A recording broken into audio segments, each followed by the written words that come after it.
Doctor. Thank you. I'm in Blair. Thank you. Well, first of all, I want to congratulate Senator Clinton on a hard-fought victory. Hillary understands. Outstanding job. Hillary Give her a big round of understands. applause. Give Hillary a round of applause. She didn't have Mr. Obama killed this time. Please clap. You know, a few. My favorite. No one imagined that we what we hear tonight in New Hampshire. Didn't we accomplish a lot here? This campaign, we were far behind. No, bro. This new Jamar doesn't like their music, bro. But in record, you came out and you got for change. You want to listen to And Obama's with your speech, Jamar? voices and your vote. Is that what you want to do? Clear. Leave the music You on. want to listen to Obama's? In this election Jamar wants to listen to Obama's speech. in America. Everybody's got their kinks. It's the audacity of hope, guys. We accomplished a lot in New Hampshire, guys. Universal health care. Hey, New Deal. When men and We women did- in Des Moines and Davenport we bombed Lebanon and some January Libya, lines Turkey, block after killed block. Gaddafi. They believe in what The armed this rebels. country can be. full flow trucks. There is something Venezuela. happening. There's something happening when Americans who are young in age and in spirit, who've never participated in politics before, turn out in numbers we have never seen because they know in their hearts this time must be different. This time's different. This time, I won't hit you. This is fundamental change. This is a new direction. What do you think, guys? There's something happening when people Feel vote it? not just for You party feel the tingles down they your belong spine? to, but the votes, Yeah, I feel it. the hopes that they hold in common. What is I that? feel Is the that, spirit. Whether we are rich, is that no or health care? poor, black or Is white, that lack of health care, probably? Latino or Asian, whether we hail from I think I need to see the Iowa doctor, or Barack. New He Hampshire, said I could keep my doctor. Nevada or South Carolina, we are ready to take this country in a fundamentally new direction. That's what's happening in America right now. Change is what's happening in America.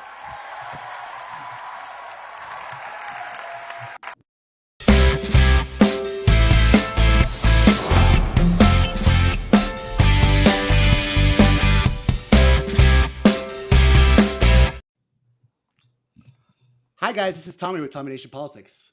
How's everyone doing today? As you can see, we've got some guests, guys. I'd like to give you my introduction to the Hope Dope. Yes, we can. Yes, we can.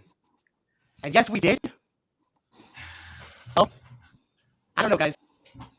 But what I do know is that I'm Tommy with Tommy Nation Politics. And this is a free-thinking, innovative, and open-minded, new, independent, progressive media. Hashtag politics, hashtag podcast, hashtag government. Join us as we open our minds and think about how we can freely and innovatively free the country and give it that manifest destiny that was meant to by all of our people.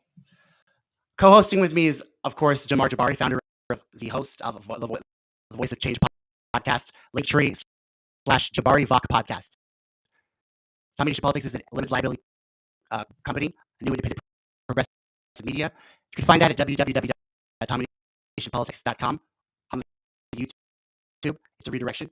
And we're also proud network members of Indie News Network, a collaborative family of independent content creators who challenge narratives.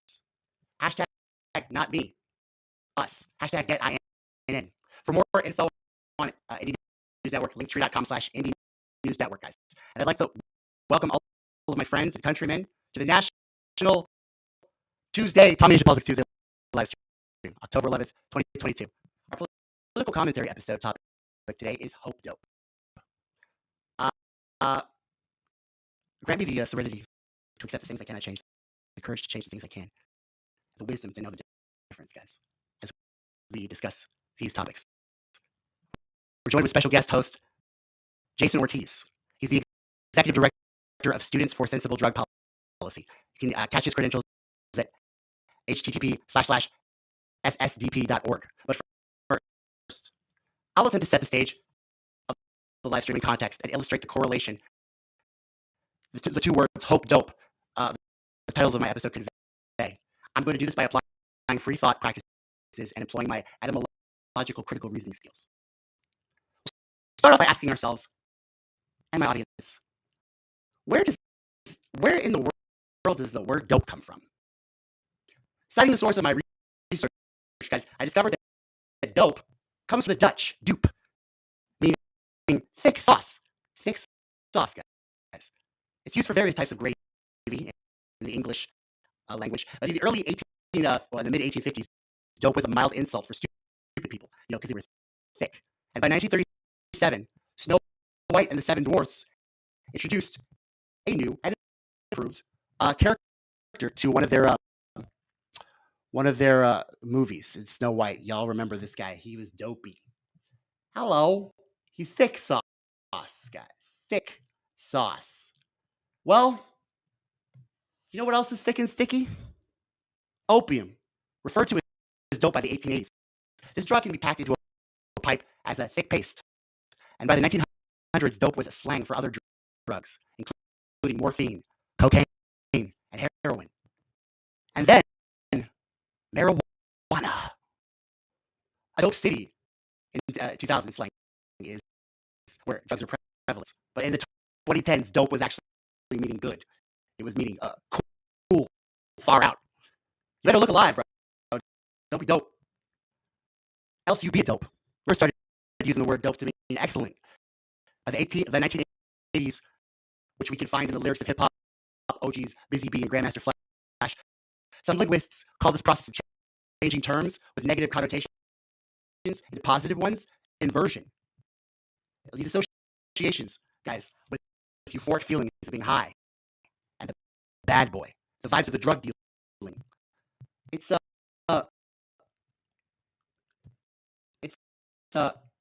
how we got to become super predators, guys. No conscience, no empathy.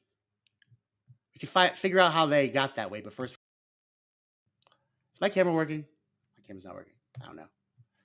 Can y'all see me?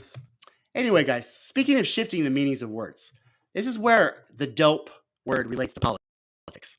So, this is my point, guys. Our politicians. Oh, my camera's working good. I can't tell. So, our politicians, guys, they use dope as well. You know how dope changes your mindset and it makes you think about things that are not true? Well, our politicians utilize this sort of rhetoric dope. It resembles effects of narcotics or dope on the constituents that they serve. The dope I speak of is one of my favorite words. It's called propaganda. Propaganda. Noun. Information, especially of a biased or misleading nature, used to promote or publicize a particular political cause or point of view. Here, I'll use it in a sentence for more framework reference. He was charged with distributing enemy propaganda. Synonyms are misinformation, self-promotion, false advertising, disreputable publicity. Propaganda, or as I like to call it, political doping, is essentially drugging their constituents and media publications and personnel full of misinformation and spin. It's a routinely conventional practice of duplicity that is widely it's made use of in order to alter negative perceptions of people themselves or distract you from their past unethical transgressions. It successfully defeats their campaign rivals and ultimately leaves them standing the victor, elected by the majority of the votes, 81 million votes, more than Obama. All of the morals and the principles that we learned as children impart on us that the manner of conducting oneself with lies and falsity be reprobate and immoral. This character with which these Democrats and Republicans operate, this character of immoral and reprobate behavior, of falsities and propaganda, well, because they have usurped the reins of government that were meant to be ruled by the people, by the people, and for the people. This characteristic, this trait that they attribute, guys, it's a foundational premise of an overarching general argument that I assert. This calculating conduct Democrats and Republicans display with bold and brazen audacity illustrates the true, uncaring, cold, and shameless nature. The insidiously germinating bandwagon mentality mindset. The duopoly two-party system has a party leadership that has always historically believed that propaganda would be necessary to educate and to inform and to usurp the sovereign power of the states and of the people. What, guys? They think it's dope. And that's why, guys, if you're someone who doesn't bend to the will of the conventional wisdom, someone who rebels, who questions authority, who doesn't just go along with a bandwagon mentality, the manufacturing consent for the false narratives that are accepted by the conventional wisdom and the social norms, if you are someone who will stand against the bandwagon media orchestrated mass majority media, well, this is domination politics, and you are not alone. And with that in mind, I'd like to call for all my like-minded sons and daughters of liberty, my countrymen, who remain as loyal to freedom as patriots from past. I call for you to have hope. I call for a new convention, as of Lexington and Concord, to reaffirm and declare our independence from tyranny. This is the Domination Politics live stream, and it's a call to action. It is a call to arms. It is a call for justice, for the regaining of our life, liberty, and happiness. The change we seek, it comes from us and our common bonds that unite us all. E pluribus unum, out of many one. We are the change. We are the hope. We are the descendants of men and women who manifested a destiny of their own design, a feat none in the world at that era even so much as foreseen possible. In my opinion, eradicating all of the policies of the tyrants and traitors, Democrats and Republicans, especially the war on drugs.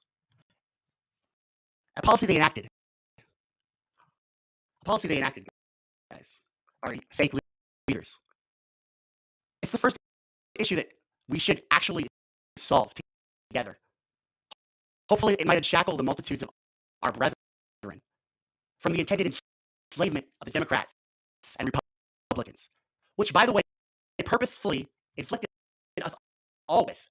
See, in order to maintain a small remnant of what was their most horrible misdeed of our country's entire history, this misdeed, disdain from which they were single-handedly its master architect, the slavery of the African American race. Yes, guys, the Democrats and Republicans in 1850 compromise delegated which states should be free and which states to be slaves. And as they expanded their federal enforcement powers and constructed centralized supreme power within their capital, Washington, D.C., these puppets of the rich were financed by the fascists who were giving money to Nazis all through history, funding wars and funding strife. They threw the sacred amendments of the Constitution, devised an insidious way to defile it by adding language within the 13th Amendment to perpetuate a monicum of their feudal estate, their slavery experiment, their white supremacist system. And that's why the system is white supremacy. And it will always be white supremacy. And it will definitely be white supremacy as long as the Democrats and Republicans are in power. Yes, my friends, the Democrats and Republicans have long played on exploiting the weak, marginalized, and non-white immigrant for their own enrichment and fame. And why do you think that marijuana is illegal in the first place, guys? 29 states have legalized the use of medical marijuana. And on top of that, 9 states and Washington, D.C. have legalized recreational pot.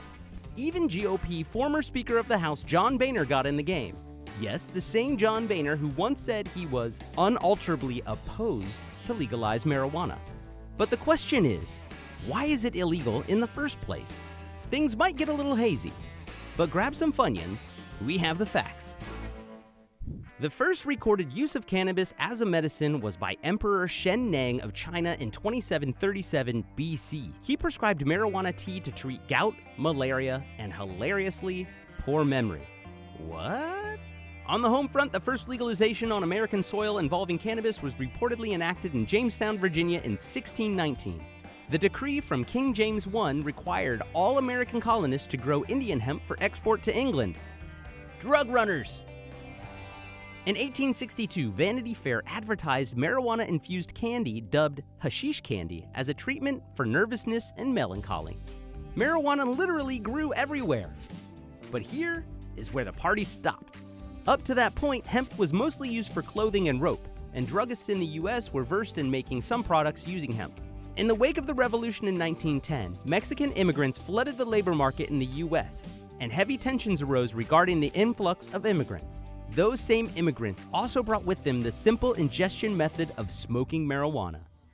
Due to the cannabis being associated with cheaper Mexican labor, xenophobic and racist campaigns against the immigrants led to lawmakers and the general public acquiring a negative view of cannabis. Those lawmakers, in turn, began a nationwide cannabis prohibition. The 1960s and early 70s were an iconic era for cannabis users, bringing in a new wave of pot smoking that sparked a revolution. All across the country, young people were joining in on the cannabis movement. And it was during this time that the term 420 originated. So it's time for a pot quiz. True or false? Question 1. In 1965, the Justice Department rearranged its 10 codes to make 420 the code for marijuana. Answer: 1074. That's code for negative. False. Question 2. A Humboldt State University chemist discovered an amazing 420 unique chemical compounds in a single, particularly sticky bud in 1968. Answer: false. Question 3. At a San Rafael High School in 1971, a group of pot smokers called the Waldos acquired a map to a wild marijuana patch. They decided to meet at 4:20 p.m. in front of their school and go on a safari in search of the THC-laden treasure. Answer: true. You got it. The more you tighten your grip, Tarkin, the more star systems will slip through your fingers. Hey guys, this is Tommy with Tommy Nation Politics. How's everyone doing today? Tommy Nation Politics.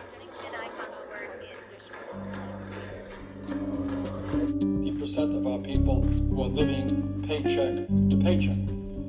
And as we speak tonight, half of our people in this country, the richest country in the history of the world, are living paycheck to paycheck. Like people having health care and not killing the planet. And the more those demographic groups move away from the party, the easier it is to keep the establishment firmly in place. Hey guys, this is Tommy with Tommy Nation Politics. How's everyone doing today? My fellow Americans, it has been the honor of my life to serve you. I won't stop. In fact, I will be right there with you as a citizen for all my remaining days. But for now, whether you are young or whether you're young at heart, I do have one final ask of you as your president. The same thing I asked when you took a chance on me 8 years ago. I'm asking you to believe, not in my ability to bring about change, but in yours.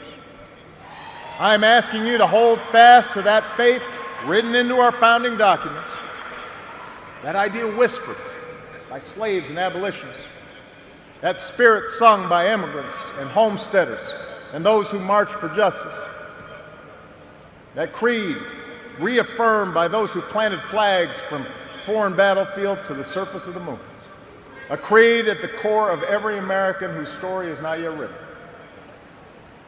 Yes, we can. Yes, we did. Yes, we can. Thank you. God bless you.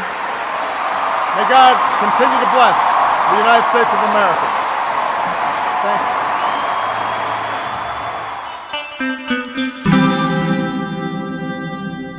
Who are these people? This is what I'm talking about, guys. Tommy Nation Politics. Tommy Nation Politics. Hey guys, this is Tommy with Tommy Nation Politics. How's everyone doing today? Tommy Nation Politics.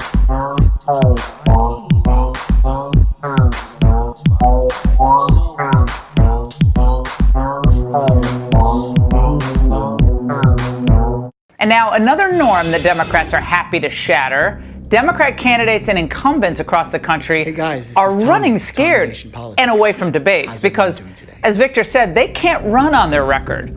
They're not going to talk about rising crime rates, inflation, recession, certainly not the falling stock market. Have you looked at your 401k lately? None of that. In fact, they're so desperate to avoid any discussion of these inconvenient issues that several Democrats are either refusing to debate their Republican opponents or agreeing to only one debate very close to Election Day. In the Arizona governor's race, liberal Katie Hobbs appeared in a safe zone on Face the Nation to explain why she won't debate Kari Lake. I have no desire to be a part of the spectacle that she's looking to create because that doesn't do any service to the voters. Oh, really? Well, that's too bad. Think about that for a minute. Of course, the real spectacle is what is happening to Arizona under Biden's open border. It's a huge surge in crime there and homelessness. But defending her views on any of that, well, that doesn't do a service to the voters. What an insult! Another reason to vote straight ticket Republican in Arizona. In Tallahassee.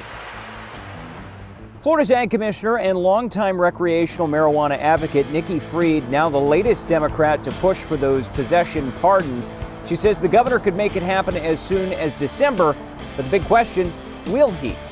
Standing outside the Florida Cabinet Room Monday. I have to tell you that I have waited 25 to 30 years to have a press conference like this. Ag Commissioner Nikki Fried pushed the governor for a big pardon during the upcoming December clemency meeting. She's asking him to wipe away the likely many simple marijuana possession convictions in Florida. There are probably millions of individuals across our state between past charges and current charges. In this state, the first-degree misdemeanor covers weed amounts less than 20 grams and is punishable by a fine of up to $1,000 and up to a year in jail. The offenses not only make it hard to find quality employment, they disproportionately impact minorities. And look at poor John Fetterman. I mean, that man should be home trying to get well. Instead, he's trying to stumble away from accountability for his positions on everything from ending cash bail to banning oil and gas. Growing calls for Governor Ron DeSantis to pardon people who are convicted of marijuana possession. This after President Joe Biden did just that last week on the federal level. And tonight, Capitol reporter Forrest Saunders with who's really behind this push. Tonight, a new executive action from President Biden pardoning thousands of Americans convicted of simple marijuana possession under federal law. Let's get right to our senior White House correspondent, Mary Bruce. She's live at the White House with late reporting. Mary? David, the president has now pardoned all people with a marijuana conviction, with marijuana possession under federal law. That clears about 6,500 people convicted between 1992 and 2021. Biden saying sending people to jail for simple possession has upended too many lives, saying it's time to right these wrongs. And he is also urging governors to pardon those convicted of state charges, which make up for the vast majority of convictions. The president is also ordering his administration to review how marijuana is classified, saying that it makes no sense that it is a Schedule I drug in the same class as heroin and LSD. But David, the big picture here, this is an important first step towards decriminalization. The president is making good on a promise he made during the campaign. David, of course, this announcement coming just 33 days before the midterm election. Fried's push comes atop several from prominent Florida Democrats. They follow President Joe Biden's federal pardon of an estimated 6,500 for simple possession last week. I'm calling on all governors to do the same for state marijuana possession offenses. Governor Ron DeSantis hasn't offered comment on whether he's on board. Repeated emails to his comms office have gone unanswered. DeSantis' record on weed is a bit mixed. In 2019, he said he was opposed to recreational use, despite lifting a ban on smokable medical cannabis a few months earlier. Sorry about what happened. The governor's also supported sweeping pardons in the past. Last year, DeSantis used an executive order to eliminate penalties for Floridians violating local COVID mitigation rules. Let's focus on the real criminals, and let's make sure that that's where our effort is. While his position on marijuana pardons remains unclear, his opponent in November's election, Charlie Crist, was explicit. The candidate saying he'll do it if DeSantis won't. Crist also says that he supports full legalization of recreational marijuana, and a majority of the state looks to support it as well. That's according to a University of North Florida poll that was conducted in February. 3/4 of Floridians in support of recreational use. Hey guys, Welcome back to Tommy Nation Politics, and we got a special guest with us. He from Connecticut, and I'm from Connecticut, and he was one of the great activists that was able to get weed legalized here in Connecticut, and the vice executive, the director of SSPD. Without further ado, Comrade Jason Ortiz. What up? Thanks for having me. Welcome to the show. Jason, so you're the executive director of Sensible. I can't remember this because I feel like Joe Biden right now. Students for Sensible Drug Policy. Students for Right Sensible there. Drug Policy. How? Yeah, you got it. Students for Sensible Drug Policy. I'm sorry. I'm just remembering. I'm from the 80s, so I got all these PSAs called like DARE and all that in my head. I don't remember Students for Sensible Drug Policy. When did that come about? So we kind of came out in 1999. We came out after DARE was ruining lives, and we, we're actually formed in 1999 to address the financial aid penalties that came about for cannabis crimes, arrests, convictions, incarceration. And so SSDP was really based around federal funding and making sure everyone that has any kind of drug conviction was able to access federal funding. And it was a specific law, the Higher Education Act's federal aid elimination penalty. And I was somebody that was arrested for cannabis possession in high school in Norwich, Connecticut. Actually, I was Swamp Yankee. And so in high school, it was 11th grade. It was actually right at the beginning. I was arrested for possessing 2 small joints. They're probably about that big. And the cops came and grabbed me and were really pretty physical. It was the first time I never had that kind of interaction with law enforcement. And the moment they put chains on my wrist, when they put actual handcuffs on me, drug policy became a much more important thing. And I was thrown out of school at the time, thrown into the criminal justice system, avoided incarceration, to be clear, but was isolated for 2 years from my, high school comrades and, friends and family. And it was really, derailing. I was lucky to graduate high school, but I did get to do a lot of my own research. The internet was around. This was in the year 2001. And I got to learn about things like the war on drugs, the school to prison pipeline, and selective enforcement. And so those 3 terms really changed how I looked at the world, with the war on drugs being a very, overt effort to overcriminalize certain communities through selective enforcement. So the idea that laws are not equally enforced in all communities, but the police and the politicians choose which people they want to over-police and use it for political reasons. And the school to prison pipeline, selective enforcement, and the war on drugs. Oh, the selective enforcement is definitely the most important one. And the school to prison pipeline, that we're actually designing our education policies in such a way that is going to guarantee certain outcomes, certain amount of people are going to end up in the criminal justice system to satisfy certain budgets and goals for both the state and the private entities that profit from the prison industrial complex. And so, I got a quick master's degree being at home, not going to school, not, spending 8 hours learning what they wanted to. And so I came back an activist, right? That's what made me an activist. I was pissed about getting locked up, but eventually did go to the University of Connecticut. And because of folks that were in SSDP that changed the law, I was able to access financial aid. And so they had changed it where it didn't apply to you if you got caught unless you were on financial aid. So anything that happened outside of college didn't count. So all the high school offenders got access to financial aid. I was able to go to UConn and find SSDP at UConn. So it was when I was at UConn that I joined the group. And then, that's when stuff started really popping off. That's when I started learning about how to advocate, how to really write your own policies, right? It's not always fighting whatever somebody else wants to do, right? You got to make your own shit.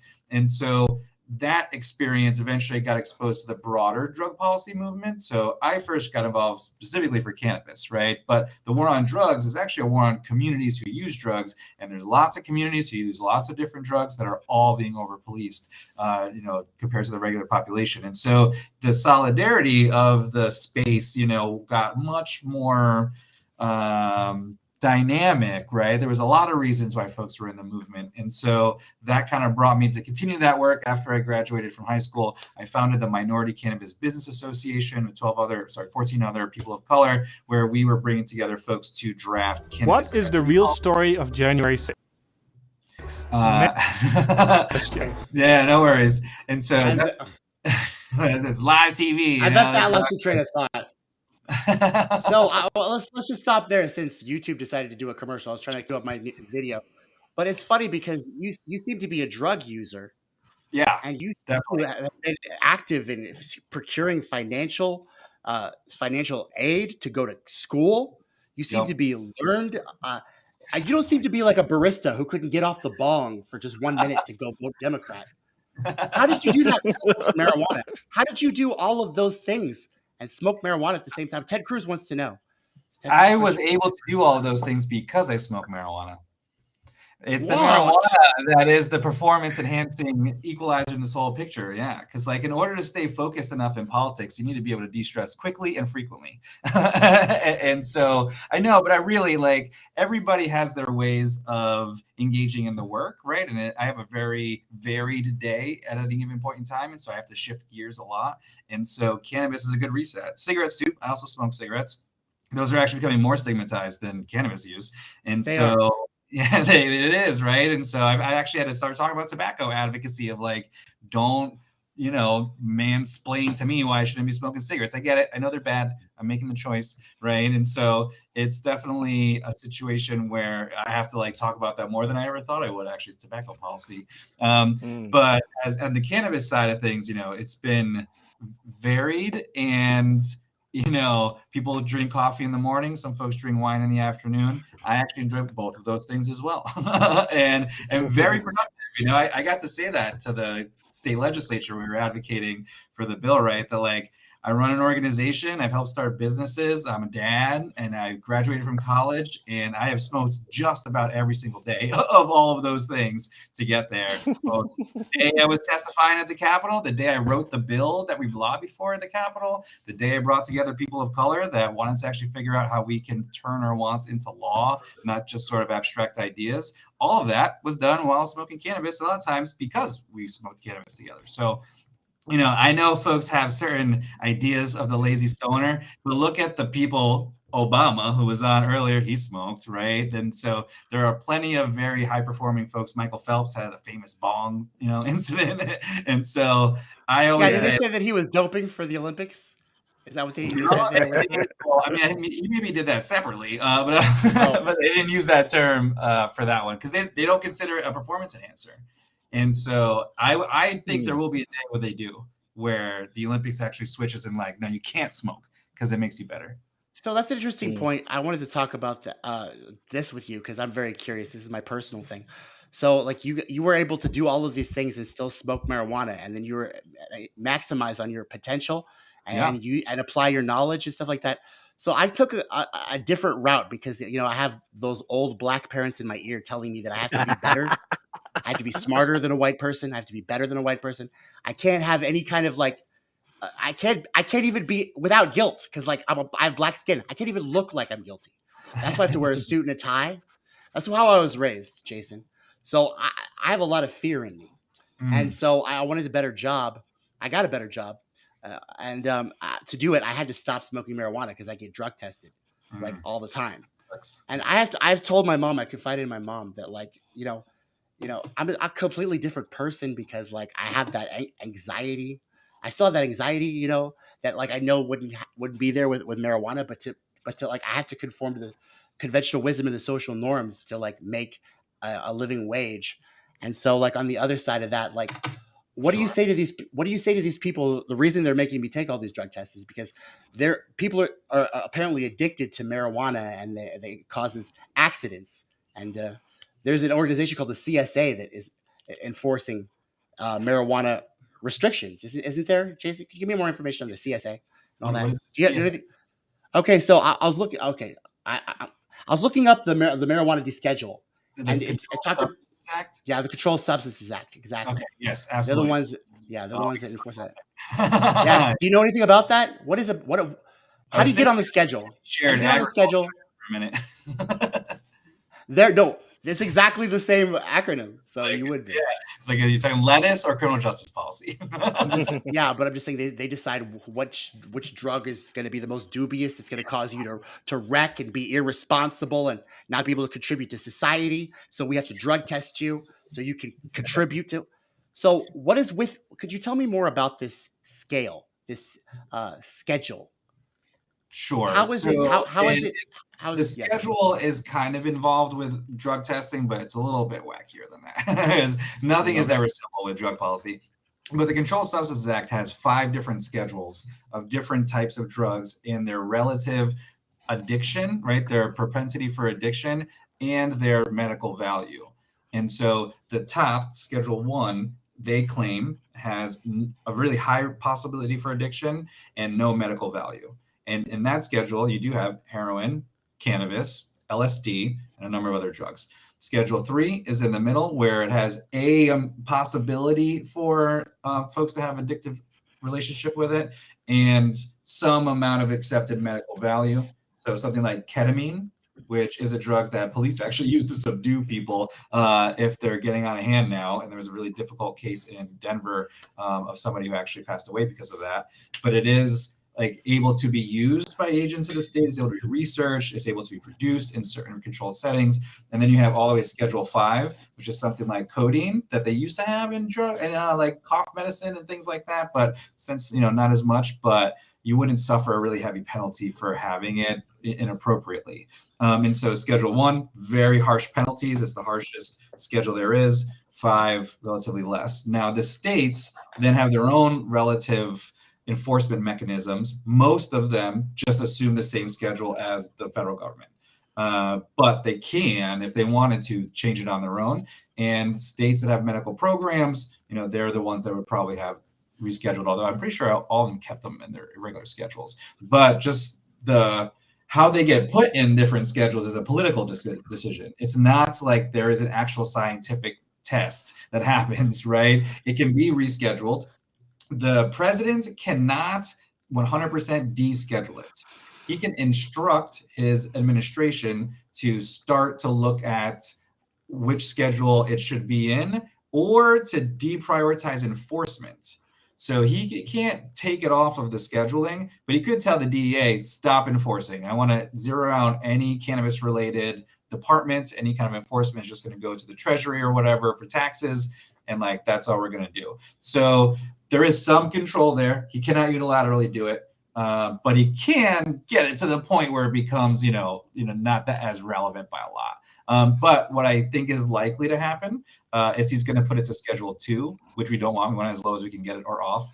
But that would open up a significant amount of research potential. It would not change a lot criminal justice wise, but would be progress. And it is the first time where we really see the movement push something to a different schedule, right? And so the legal side of it is a little bit complicated. Still would be a win.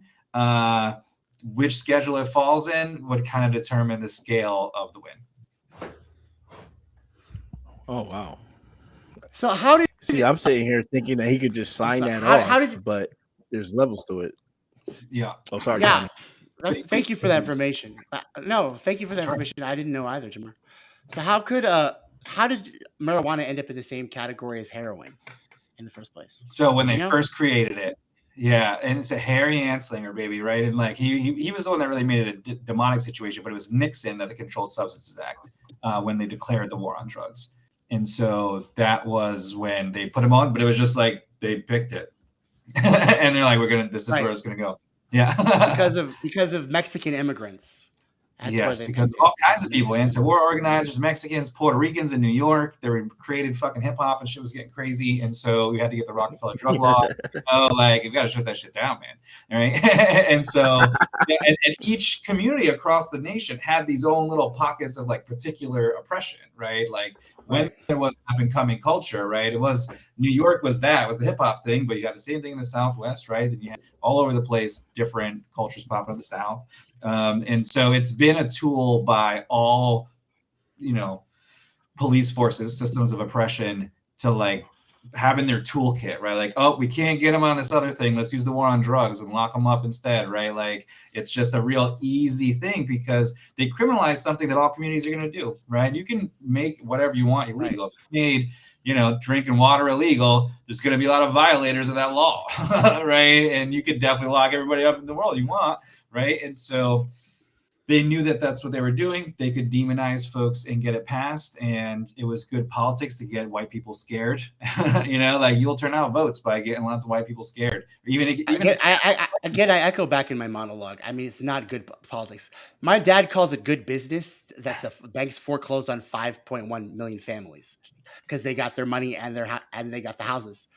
I don't think it's good business to foreclose on families. I don't think it's good politics to lie to people and incarcerate more people per capita than any other fucking regular modern country. I think this is corrupt, insane, and we have to call that out. I know that you're doing that, but it's just like we should probably go. Politics. Good politics is when you're an ethical human being who does the right thing for his constituents. I know that never happens, but the propaganda. That's the thing. That's the thing that's pissing me off, Jason, is that they managed to use marijuana at every turn for propaganda. Yeah. Here we have the Biden. So let's just get into it. Here we have the Biden pardons. Okay. Now I want to say firstly and foremostly that I live in Texas and they make money. Let me tell you, Jason, if they didn't have marijuana illegal, there would be certain cities in Texas that would not exist. Waxahachie would not exist. Hillsborough would not exist.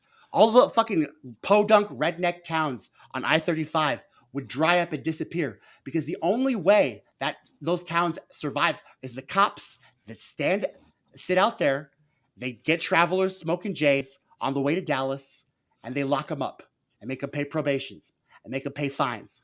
And that's the only way those towns exist. So we're never going to legalize marijuana here because if we did, towns would literally disappear. And that's the truth. But they're like Abbott saying that because Biden wants to fund the police even more. I'm going to get his argument. He wants to defund the police. Even though Biden never said that. I said it, bitch. Will your ass to a fucking radio. Because I said it, not Biden. Anyway, he's using it as he's using these marijuana pardons as politics to not even give them the misdemeanors. So how can we fight these corrupt, psychopathic Republican governors who are once again using drugs as politics and people as politics? How can we do this? Well, Talk about organizing.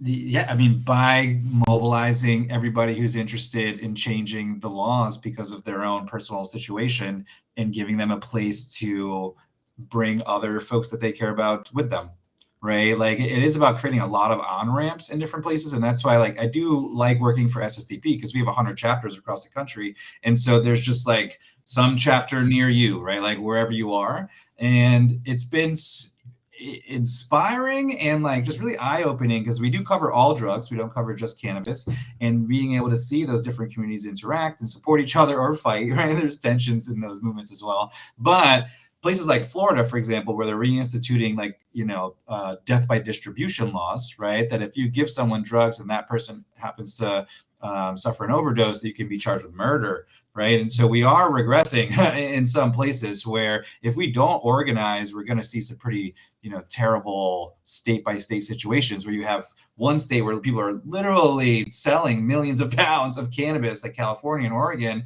and in Texas, not that far away, a radically different legal landscape where you could get the death penalty, right, for cannabis sales. Right? You get easily 9 years. 9 years. Just like Brittany Griner. Yep. I don't know why Joe Biden doesn't care. Maybe because she's rich. I have to ask Kanye about that, right? Just that Joe Biden doesn't care about black people either. So these pardons, these federal pardons, so they're not requests. So do they mean anything to people that have misdemeanors? So it does, right? So anyone that got caught smoking on, say, a national park, right? Like over the last 30 years, because it only goes back to 91. It doesn't go all the way back, which is kind of dumb, but that's what it is. And so there's roughly 6,000 people, supposedly, that's what the administration claims is the amount of pardons would actually affect folks. It does help them with housing, employment, lots of other things, for voting in a lot of states.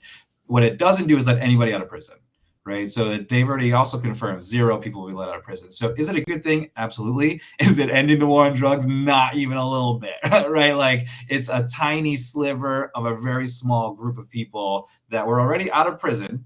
It will help them for sure.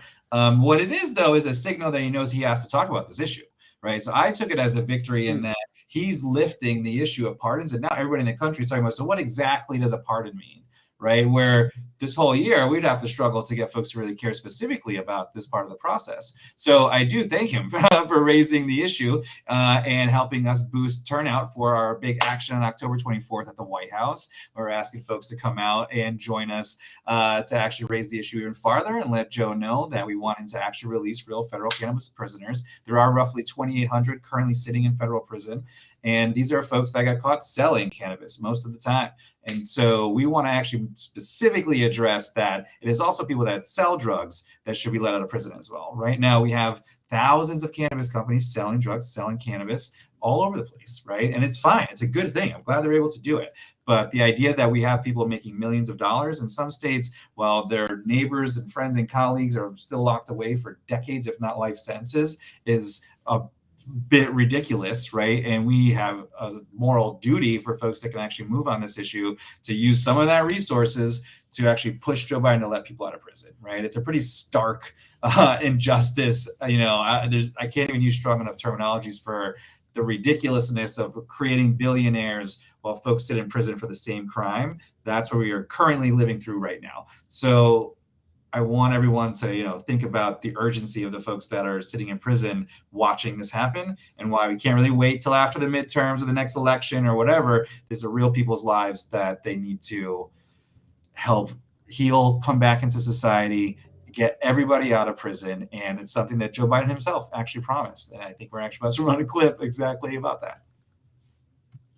Yeah, we're going to watch this clip. Number one, I think we should decriminalize on a period. And I think anyone who has a record should be let out of jail. Their record is expunged, be completely zero.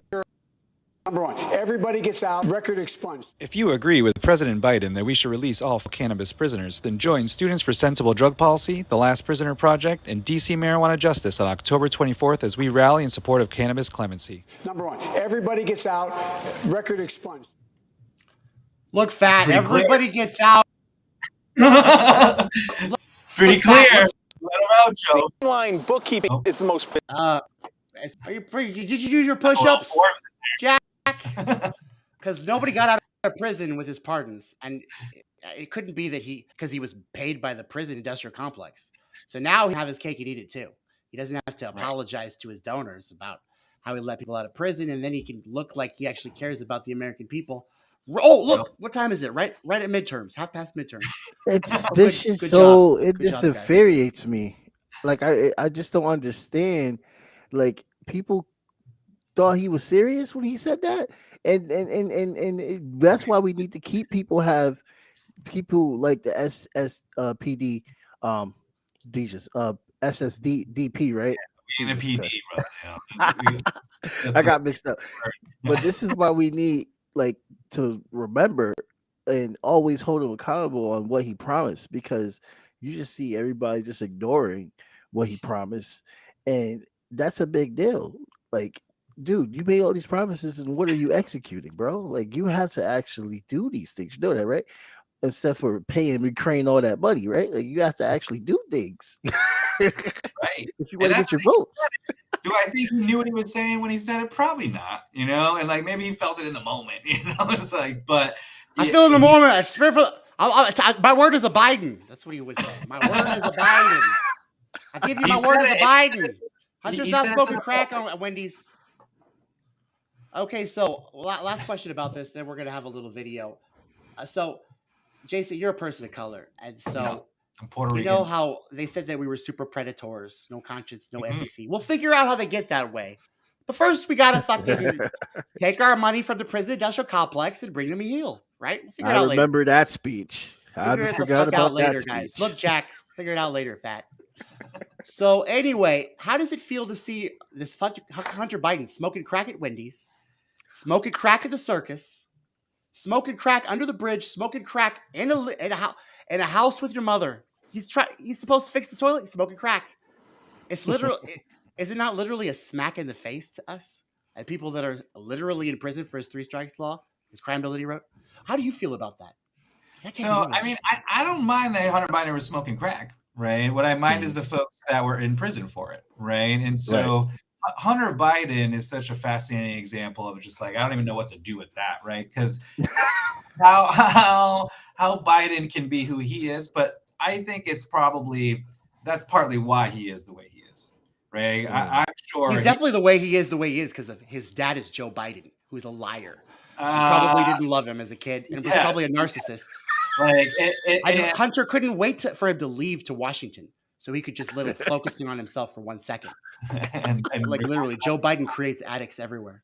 But anyway. Yeah, I mean, I don't want to shame, Hunter Biden. I'm not shaming. Look, I consider myself. I've had drug dependency issues, and I'm not shaming Hunter Biden, but I'm telling you about the environment in which he's lived is not surprising, and the fact that he's not faced any consequences because of his father is par for the course. But I think, and that's nothing to do with drugs. Life brings all kinds of ironies that can be distracting.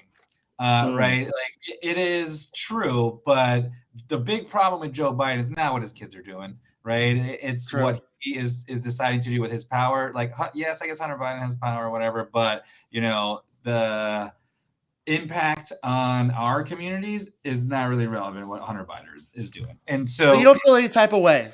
Him just like I don't get, like it's frustrating, sure, but in the list of frustrating things about Biden, it is way down. Like, because there's all kinds of other ironies and things. You're a better leftist than me, then.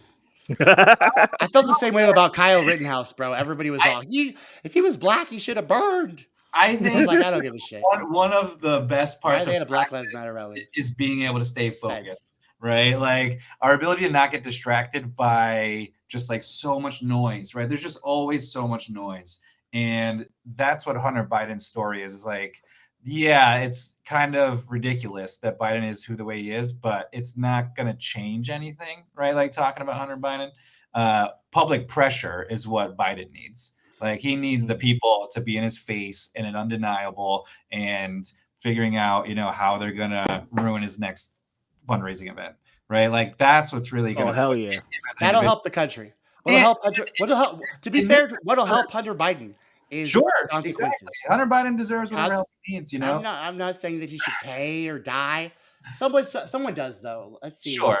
But drug addicts should fucking let's play this clip real quick. Because Trump has something to say about drug addicts. Yeah, Trump's and he's probably talking about Hunter Biden. He's probably talking about Biden. Oh my God. He got 81. Save 10 hours. But no, they just start commercials. Go ahead. Gotta get that. Yeah. Our country is worth it. Going to hell, and it's going to hell very unsafe place. We need the largest increase in the hiring of police officers in American history, and that's what this will be. And we'll get that done. I have no doubt, Kevin, we'll get that done. Steve, we'll get that done. We're a war zone. To lead effort a joint violent crime task force composed of the Department of Justice and the Department of Homeland Security should be tasked with destroying these organizations, and the penalties should be very, very severe. If you look at countries throughout the world, the ones that don't have a drug problem are those that institute a very quick trial death penalty sentence for drug dealers. It sounds horrible, doesn't it? But you know what? That's ones that don't have any problem. It doesn't take 15 years in court. It goes quickly, and you execute a drug dealer, and you'll save 500 lives.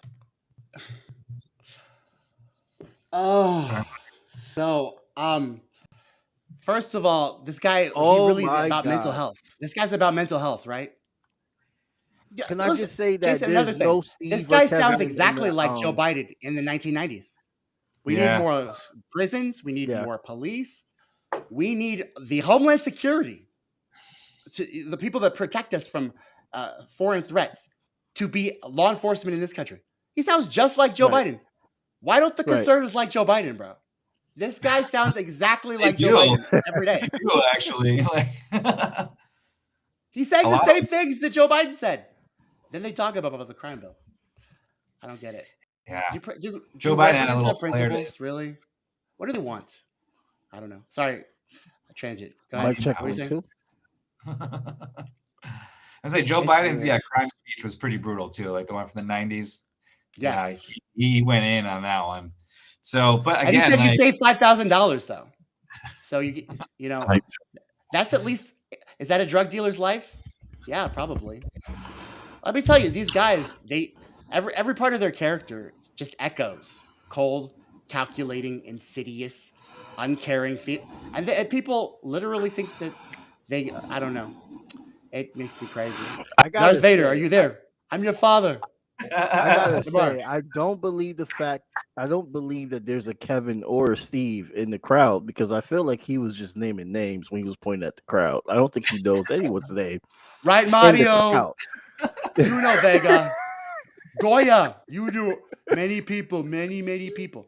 This guy is a walking paradox of himself. In like one speech, he contradicts himself like 5 times. He's almost well, like the Bible. it's like the epitome of like short-term vision, but like goldfish short-term. Like what can I say in the next 4.5 seconds that's going to be the most fuego, and then like It's going to be immediately tough and strong. It's going to beat China. Nice. Whatever I'm going to say in the next 4 seconds, it's going to be tough, strong, beat China, and winning. Lots of our winning. leader. Lots So of winning. guys, So much speaking winning. of- These are our speaking of choices. these fucking crazy ass parties. We've got Tulsi Gabbard, who has left the Democratic Party. We got to talk about this. Let me play the clip. Rest in peace. Rest in pieces. Join the club, Rest in Tulsi. Way to peace. be. The more you tighten your grip, Tarkin, the more star systems will slip through your fingers. Hey guys, this is Tommy with Tommy Nation Politics. How's everyone doing today? Tommy Nation Politics. 50% of our people who are living paycheck to paycheck. And as we speak tonight, half of our people in this country, richest country in the history of the world, are living paycheck to paycheck. Like people having health care and not killing the planet. And the more those demographic groups move away from the party, the easier it is to keep the establishment firmly in place. Hey guys, this is Tommy with Tommy Nation Politics. How's everyone doing today? We're moving forward at a pace that was unimaginable just a short time ago, and we are never, ever going back. I can no longer remain in today's Democratic Party that's under the complete control of an elitist cabal of warmongers who are driven by cowardly wokeness, who divide us by racializing every issue and stoking anti-white racism, who actively work to undermine our God-given freedoms that are enshrined in our Constitution, who are hostile to people of faith and spirituality, who demonize the police but protect criminals at the expense of law-abiding Americans, who believe in open borders, who weaponize the national security state to go after their political opponents, and above all, who are dragging us ever closer to nuclear war. Now, I believe in a government that's of the people, by the people, and for the people. Unfortunately, today's Democratic Party does not. Instead, it stands for a government that is of, by, and for the powerful elite. Now, I'm calling on my fellow common sense, independent-minded Democrats to join me in leaving the Democratic Party. If you can no longer stomach the direction that the so-called woke Democratic Party ideologues are taking our country, then I invite you to join me. Tommy with Tommy Nation Politics, promoting this Tommy Nation Politics Tuesday live stream episode, Hope Dope, which premieres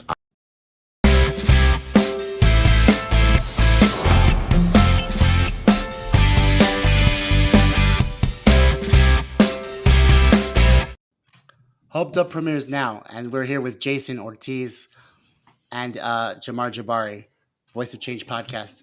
So basically, guys, let me just give you my prescription on this. My doctorate on this. So there's some things she said. I wrote a lot of things down because she had a lot of issues. She had a lot of, declaration. independence grievances. Elitist cabal of warmongers. Check. Tell me more. She's subtle. What? Okay. And then she says, they're fucking. What did she say? She said they're financed by the powerful and elites. Check. But the things that really disturb me about Tulsi Gabbard, and because I agree with everything she said, but the wokeness, that's a term that right wingers use when they don't read the dictionary. Wokeness. And then the reverse white racism. Well, yeah, see, that was a. Democrats do the reverse white racism, and the Republicans are racist. So you got the Republicans talking about cantaloupe calves in the desert, and then you've got the Democrats talking about how white people are fucking always going to be slave masters, and that's how they divide Indian? us. And so that's the thing that disturbs me too, is that she talks about the reverse racism, she talks about the wokeness, and then she talks about attacking people of faith. She sounds like she's going to pivot to a conservative, and that really that's not. I agree. I want Tulsi to be president of the United States. I think she has the integrity, the courage, and honor to serve. I do.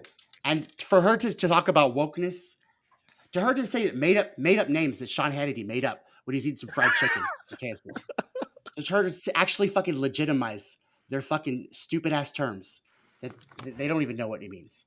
It really disappoints me, bro.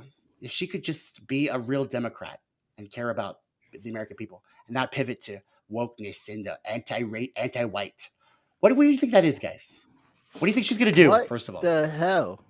We're looking at Trump, Tulsi Gabbard 2024, baby. You think so, bro? Think so?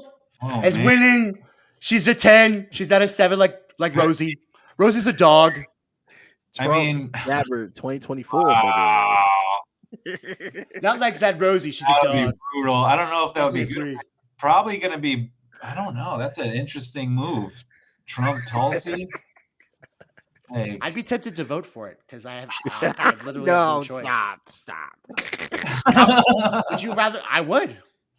Who would do Because this? you Would only be want worse? Tulsi in the White House. The guy, the Trump death is a penalty. moron. He contradicts himself every day. He doesn't know what he's doing, but he's got that. He's got death that penalty. instinct that upturns the apple carts and vetoes the military spending budget. He's gonna He doesn't start wars in the Middle East. He's going to And then- kill me. What'd you say? He's going to put in the death penalty for people like me. He's not going to do that. Just like he didn't pardon Julian Assange. He's just he's just giving red meat to his base. He's just giving red. Oh, Snowden's an American hero. What? I'm the president. I could pardon him. Oh well, he's a Russian citizen now. Bro, all he wants to do is talk. That's why he likes to go on rallies all over the country. No. Nobody's going to listen to him. Melania's got a lot to listen to him. Donald, shut the fuck up. People will listen to him. There will be people that listen to him. That's why he goes on rallies, bro, because he can't talk at home. Ivanka and Melania about his fucking ratings because they don't care. Yo. Yeah, but if giving drug dealers the death penalty raises his ratings, he'll do it. That's the scary part. Exactly. That's the thing about Trump. Scary. That's bad. And I don't but necessarily. it's toothless. Isn't it toothless, Jason? Is it toothless? No, I don't think it's toothless. Like, I think it's more like he's throwing it whatever at the table and see what works. And if people respond to it, he'll do that. And if they don't, then he moves on to something else. But people Save yourself $5,000. Just shoot him in the head. Yeah, I mean, coupons from everyone. There's a whole propaganda apparatus that would love to amplify that message. And if it means inflaming a particular base, then like they'll get those clicks that day, right? Yeah. And so there is an economic incentive for them to do that, right? Especially for Trump folks that maybe don't have a lot else going on. And there's a lot of overlap from that crowd and law enforcement. Yeah, I think you just made it woke, bro. You just made me aware of some things. Incentive to do it, right? About that. Yeah, Right. yeah, it's very inflammatory, and for Tulsi to think that I don't know if this is what her idea is to do, because I thought that what she and Bernie should have did, and other people like them, they should have made their own party. But if she goes to Republican, she's just basically just going to turn to the dark side, and she's not going to be there for long if Democrats piss her off. We go imagine. I don't know. Darth Vader started I as a only Jedi. like her because she's fucking up the Democratic Party. But once she's a Hindu brown person in the Republican Party, she's gonna be as quiet as Nikki Haley is. quiet. Oh yeah, Like they're gonna shut her She's down. like the spotlight. No happy Hindu season. Just Ooh, Merry she Christmas. could be a pundit. She might join the show of Fox News and just be like a pundit. She already like So- doing fill-ins for Tucker Carlson, right? So maybe that's what she's doing. Or she'll go on tour attacking Democrats. I'm telling you, like it could be Darth Vader. Yeah. Darth Vader started as a Jedi. You know, So, and then guys, do you really think that she's becoming more right-wing conservative, though? I could see it. I don't think she should. Her platform's like middle.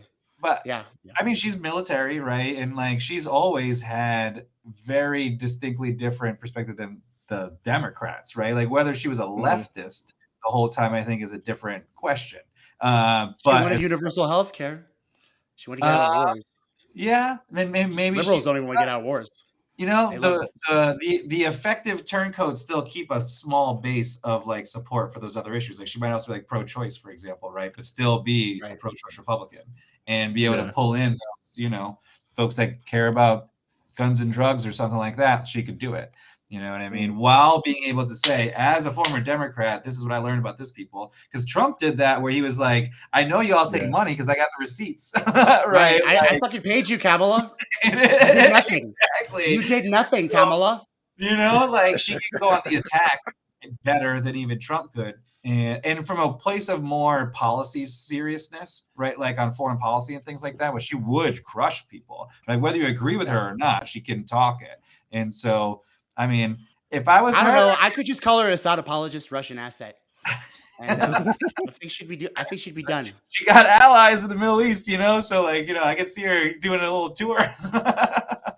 Yeah, honestly, she got homies. So historically, guys, she was part of the DNC. You know, she was the co-chair, and then she saw that they were ripping off Bernie Sanders, and she said that's wrong, and she supported Bernie Sanders, and so she agreed with Bernie Sanders' platform, and then my question is, guys, deeply, why did it take her so long to fucking stop being a Democrat? Because these Democrats have literally used her as a human sacrifice. So, do you think it's because she's pivoting?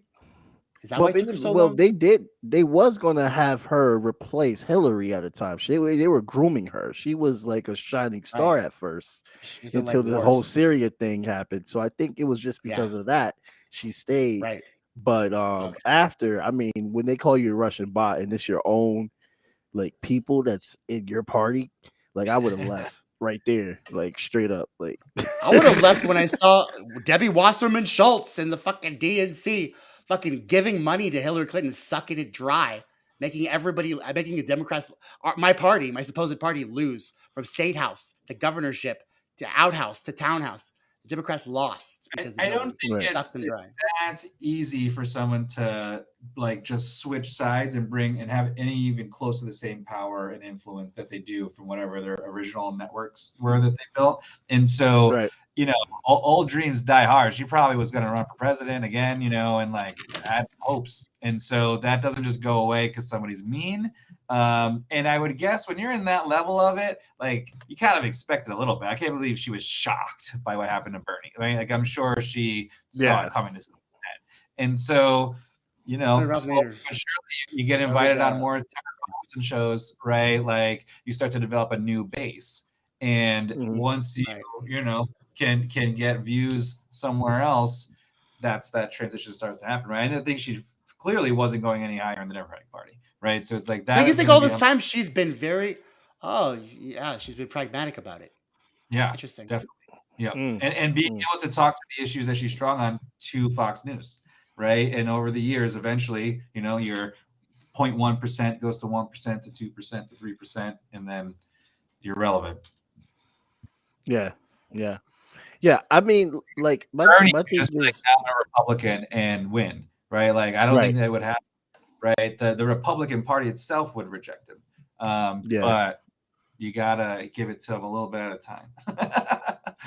Yeah. Speaking of giving it to me a little bit at a time, guys, let's talk about our final topic of the night, which is going to be one man who gave us a whole bunch of amazing music in one decade, and then he gave us absolute insanity, which I can't tell heads nor tails of it, guys. But apparently he's he believes slavery. He's a creative genius, even though he hasn't released any good music since 2010, the Flashing Lights album. And he believes that the rich, they're on another level. I don't know, guys, but I'm going to play some of this interview, and I want you to react to it. This is him on Tucker Carlson, who, by the way, I've never seen Tucker Carlson interview a rapper before. But here they are giggling together about life. Well, there's always time to make history. Wearing the hat. I had someone call me last night and said anybody wearing a White Lives Matter shirt is going to be greenlit, and that means that they're going to beat them up if they wear it. And I'm like, okay, green light me then. God builds warriors in a different way.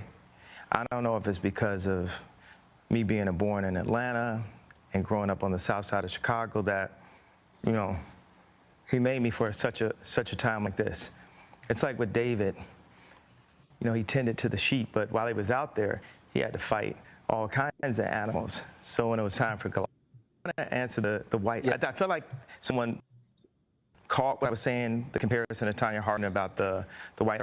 My dad is an educated ex-Black Panther, and he put a text to me today. He said, "White Lives Matter, ha, ha, ha, ha, ha." And I said, I thought the shirt was a funny shirt. I thought the idea of me wearing it was funny. And I said, "Dad, what do you think it was funny?" He said, just a Black man dating the obvious. So that's super profound. Everything he says is super profound. My dad doesn't listen to rap music. He's the greatest. So this is what I can't say about Kanye, because I really like music. But if you could, this is probably why Kim left. If you could just talk about how I was born for a time like this all the time. This is how he talks all the time. He doesn't remember about all the people in Selma that marched for the votes and got blattered. He thinks that he's David. He thinks that he was created for a time like this. He's always talking like that, and I know that's why Kim just fucking started dating that goofy guy, because she's tired of that shit. He's full of himself. He's arrogant. He's not a normal guy. He's got a God complex. One of just a regular dude to just drink beers and be lame around, What concerns me most, though, is that he believes that the elites. He believes in the elites. He believes in the Illuminati. He believes that. Yeah, he believes he is one, and he wants to be one. That's why he's David and stuff like this. So, Jamar, first of all, he talked about Black Lives Matter, and what do you think about this whole White Lives Matter thing? What do you think about the White Lives Matter movement? Give me your take on that, Jamar. White Lives Matter. Oh my God, man! Look, this is just nonsense. It's just like a way to counter Black Lives Matter and a way to divert from the true issue. Is that basically we're just saying our lives matter too, and these are just ways that they can just try to divert from it. And you see on the media, they only focus on just the corruption, which always happens in a lot of different orgs, especially when there's a group like Black Lives Matter that just goes out into many different factions and mad different branches. And my thing is that I don't think Kanye would wear something like that if he actually saw how people mobilize in the streets, talk to the mothers that have been supported by this group, because it's not just Black people. They go out for everyone that gets murdered by police. And I just think he's out of touch, and he's making this decision because he's so out of touch. He is lost from reality on what all these movements are about. And this is why he's making this choice to troll and make fun of it, because there's no Kanye West is the modern Marie Antoinette. I can see that. Yeah, basically. Jason, what's your take I on didn't know that his dad was an ex Black Panther Party member, by the way. That's interesting. I didn't know that. Who even knows if it's true? I'll have to find out. I will. This guy thinks he's David, so I have to fact check his father, because he's not David. David was anyway. Jason, what's your take on it? I can't stand it. It's the African American. Go ahead. It's just a fascinating example of how cultures react to each other, and folks identify around perceived struggle, right? And when folks started to organize really heavily for police reform, issues related to the Black community that were really important, that's when white folks got more scared and banded through their fear again and asserted their own identity the irony of it is like they're doing what the Black folks like are doing as well. Like, no, we matter. Like, yes, we know, but we're the ones dying, right? And so they very passionately copied the action, right? The tactic, or not. I don't know if they'll call it a tactic. They embraced the intense expression of identity that they felt like other folks were doing more effectively before then, right? It was like they weren't really sure how to react, and so they said, well, what about us? And that's what the manifestation of it was we matter as well. And it's a very tone deaf understanding of what's happening to get defensive when somebody is expressing need for help and support, right? And that is like where the bizarreness of it all comes from, because it's like, so say, hey, can you help me? And they're like, I have shit to do too, right? It's like, okay, but like, you know, like he's a conservative now.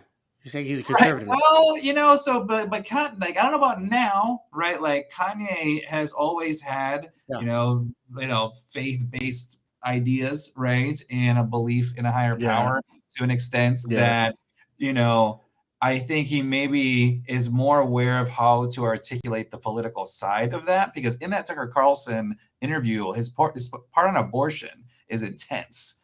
And it's like, somebody trained Kanye, I believe, for him to talk about it that way, because that was a very aggressive way to talk about it, that it was the largest source of Black death in America, right? Like that was like, damn, yo. That's the story that the anti-abortionists tell. I had never heard Margaret that line Sanger, before, and I was like, this is getting kind of Planned Parenthood fucked up, you know, like this. Yeah, is that's where a new story that they've been bringing up.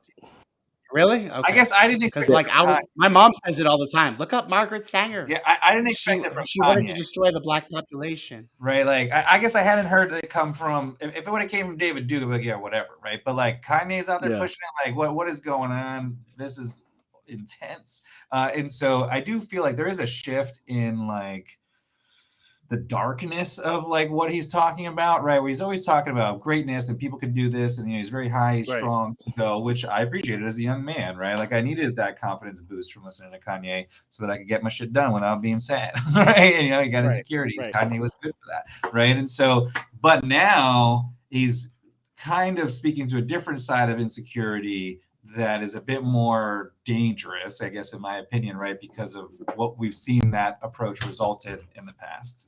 And so that's what worries me, is that we have such an empty political system, that empty signifiers rule the world, right? That if like you're likable, the substance of what you're saying, everybody ignores. And so Kanye is an effective communicator, and that he can reach lots of people, right? And he can do it for good or for evil, right? He was doing it for neutral for a long time, making music, right? And that was good. That was helpful.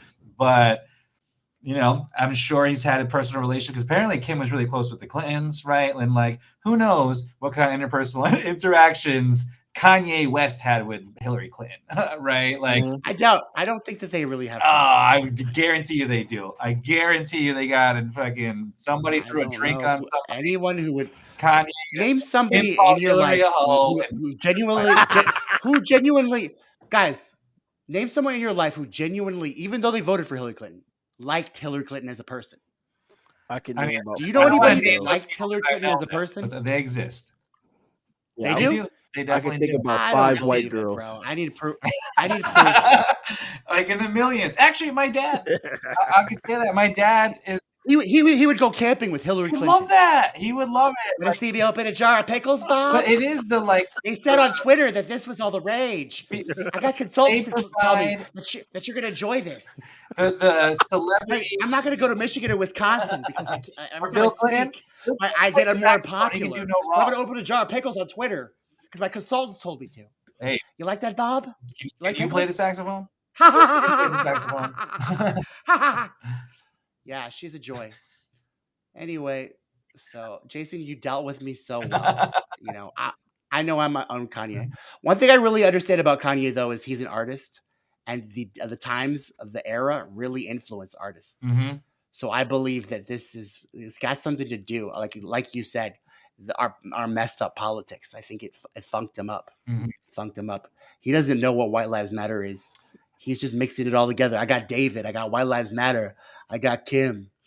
And he's got a lot of things going on, and this is what happens to artists with no North Star. You should get back to music. You really should. I mean, maybe you will. You start doing gospel or something. That would be a bet better. Yes, because that would be good for you. Every time I'm funked He's up. coming out with a country album in 2023. Watch. Okay, now get back to music. Just fuck you. Shut the fuck up, Kanye. Country music. Okay, guys. So Marie Antoinette, the new conservative black guy, and Candace Owens doing the Turning Point USA rallies with Donald Trump. Our next president, the 47th president. 46th? Lord have mercy. 47th. You need to stop trolling. And we think people go take we you think that Tulsi seriously. Gabbard. I'm almost never like. You think I'm serious? These guys that you're watching, the Democrats and Republicans, they lie constantly. The only reason I know what's going on is because they lie, and I know that anything they say is the opposite. It's the only way I know it's true anymore. If Joe Biden says I'm gonna fucking cancel student loans, fuck student loans are gonna be canceled. He's a liar. I got the biggest liar, Jason. They called Trump. New York Times said, "Count Trump's lies." Remember that piece? I do. Yeah. They got the biggest liar, plagiarist, racist in the entire world, and they voted for him. He got 81 million more votes. Doesn't matter. Obama. It's because people How'd had to that make happen, sure bro? that they are black. Remember, he said, "If you don't vote for me, you ain't black." So Say that. He did. I'm sorry. That's what gives the big lies official. some credence. Is like they literally did that. How else are you gonna get It's got to be some Dominion machines, guys. It's got to be. Okay, guys. Well, Jason, it was great to have you on the show. Absolutely. Yeah. I really enjoyed you, and you gave me some very good information. And where can people find you on the regular? Yeah, ssdp.org. That is our website. You'll see all the great action up there. Jason at ssdp.org is my email address. And yeah, check it out. We're going to be in DC for October 24th, starting at 10 a.m. at the White House. We're going to go cause some trouble, make sure Biden knows exactly what it is that we want, which is actually releasing people from prison. 2,800 folks we want out immediately. And so hopefully that will, get folks excited to do actions in their hometowns, organize on this issue. We have a lot to work towards and to build, and also a lot of defense we're going to have to do no matter who wins the election. So, start talking to your friends and family, find out who is incarcerated, and pressure every elected official you ever come into contact with to use whatever platform they have to ask for cannabis clemency, municipal, state, federal level, so we can get all of our people home. Any way I can get involved with that, Jason, like locally here, you just give me the information, and I'll try to, because I would love to be an activist on that. Marijuana is it's a passionate thing for me. Jamar, you have any last words? What's up? What'd you say? Start figuring out how to write your own laws. That's always the first step I tell everybody. Oh shit! All right, that sounds really lame and boring, but I'll do it. It's cool though. Jamar, what do you got? Yeah. Thank you everyone for listening, and it's great to see Jason Ortiz again, and dope activist. Does a lot of fucking dope shit. And me and Tommy has a new episode of my podcast that's going to come out this Friday. Jabari Vok on the Jabari VOC podcast, where we talk about Russia and Ukraine, and we have a journalist that came from Ukraine. Well, he visited Ukraine, and he's touring America, talking about the issue, and he came on the show, so you get to hear from him and his experience from visiting and visiting and documenting what's going on in Ukraine. So check that out, and enjoy the rest of your day. That's all I gotta say. Awesome, guys. Well, this was Tommy Nation Politics live stream. I hope you learned a lot from our activist Jason Ortiz. Jason, don't be afraid to be a friend of the show. Come on anytime you like. Anytime you have any information, hit me, because we're trying to be a media platform that gives people new, independent, progressive mindset media. And thanks for Jamar. Thanks for co-hosting with me. You my boy. Guys, be free thinking, innovative, and open-minded. Okay, don't be distracted by the flashing lights. This is Tommy Nation